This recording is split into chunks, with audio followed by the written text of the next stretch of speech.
আসসালামু আলাইকুম। আমি মোসাম্মদ সুইটি। আমি এইচএসসি ২১-২২ সেশনের একজন স্টুডেন্ট ছিলাম। আর বর্তমানে আমি শহীদ আহমদ সোহেল মেডিকেল কলেজের ২২-২৩ সেশনের একজন স্টুডেন্ট। এডুকেয়ারের সাথে আমার জার্নিটা মূলত এইচএসসি এর শুরু থেকেই ছিল। আমি বাংলা, ইংরেজি এবং আইসিটি সাবজেক্টগুলো পড়তাম এখানে। তো বাংলা সাবজেক্টের কথা বলতে গেলে ইংরেজি লিটারেচার আর গ্রামারের মতো যদিও ওগুলো পড়ে ফেলা যায়। কিন্তু বাংলাটা পড়তে গেলে আমাদের দেখা যায় যে একটা আম বোরিং ফিল আসে। আবার হচ্ছে অনীহাও আসে অনেকটা। কিন্তু হচ্ছে এই সাবজেক্টটা বা এই জিনিসটাও যে এত ইজিলি আর হচ্ছে মজার সাথে পড়া যায়, বুঝে পড়া যায় তা আমরা এডুকেয়ারের শরীফ স্যারের থেকে শিখেছি। এবং আইসিটি এর কথা বলতে গেলে আইসিটি পড়ার এক্সপেরিয়েন্সটাও আমাদের খুব ভালো ছিল।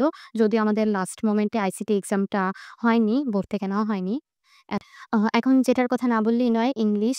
এডুকেয়ার থেকে রাসেল স্যার থেকে আলহামদুলিল্লাহ ইংলিশ যে টিচিংটা আমি পেয়েছি তা আমার একাডেমিক লাইফে যেমন হেল্পফুল ছিল, তেমন অ্যাডমিশন লাইফে এবং ইভেন এখনো কাজে লাগে। কারণ হচ্ছে ইংলিশ এমন একটা সাবজেক্ট যা দেখা যায় যে হচ্ছে পরবর্তীতে হায়ার স্টাডিজেও হচ্ছে ইংলিশ ভার্শনই থাকে সবকিছু।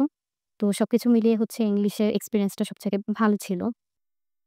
আর এডুকেয়ারের এক্সাম সিস্টেমের কথা বলতে গেলে আমি আমার ২২ বছরের জীবনে অনেক এক্সাম দেওয়ার সুযোগ পেয়েছি। কিন্তু এডুকেয়ারের মতো এরকম কড়া পাহারায় এরকম স্ট্রিক্ট এক্সাম দেওয়ার কথা আমার আজীবন মনে থাকবে। মেইন কথা হচ্ছে পাস করতে হলে আমাদের পড়েই পাস করতে হতো।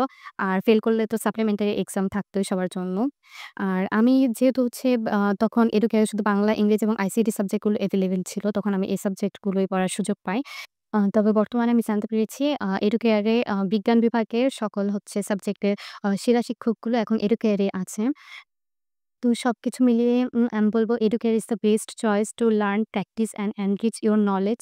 So you are most welcome to join a wonderful journey.